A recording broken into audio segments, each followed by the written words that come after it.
మళ్ళీ క్రైస్తవులాగా బతుకుతానంటే కుదరదు. రేపు పొద్దున 100 మందిని పిలిపించుకోండి, మాకు అభ్యంతరం ఏం లేదు. విఆర్ఓ తీసుకొస్తాను, చక్కగా అందరికీ ఎంఆర్ వారికి చెప్పేసి క్రైస్తవ సర్టిఫికేట్ ఇప్పించేసేస్తాను, ఎస్సీ సర్టిఫికేట్ క్యాన్సిల్ చేసేస్తాను. చట్టాలన్నీ మీకు తెలుసు, తెలియని చట్టాలు ఇంకా దేశంలో ఉన్నాయి. అలా ప్రవర్తించండి, గౌరవంగా ప్రవర్తించండి. లేదు ఇళ్లలో చర్చిలు పెట్టుకోవడానికి వీలు లేదు, ఇక్కడ ఎవరికి పర్మిషన్ లేదు చర్చ ఇవ్వడానికి. 200 ఎకరాల కర్ణాటకలో కూల్చోతలు పారేశారు చర్చిలన్నింటినీ, పర్మిషన్ లేని చర్చిని. తెలిసిందండి, దేశంలో ఊళ్ళో 6 చర్చిలు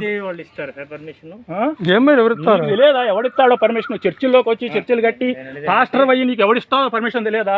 కలెక్టర్ పర్మిషన్ ఉండాలి చర్చి కట్టాలంటే. 24 పర్మిషన్లు కావాలి చర్చి కట్టాలంటే. ఈ రోజు వరకు రాజకీయం ఏదో మీకు చెల్లుబాటు ఇప్పటి వరకు. ఇక రాజకీయం చెల్లుబాటు కదా, ఆ రాజ్యం పోయింది, పాత రాజ్యాలు పోయింది, మీ ఇష్టం వచ్చినప్పుడు తప్పేం లేదు. మేము మిమ్మల్ని దూషించట్లేదు. రాజకీయ నాయకులు చేస్తున్న వాటి వల్ల మీరు దెబ్బతింటారు. మీరు చక్కగా బాగా జాగ్రత్తగా, మాకు 3 కోట్ల మంది ఉన్నారు, ఇంకొక 2 వస్తారు, యేసు వల్ల మాకేం బాధలేదు, మాకు ఇబ్బంది లేదు. కానీ చట్టం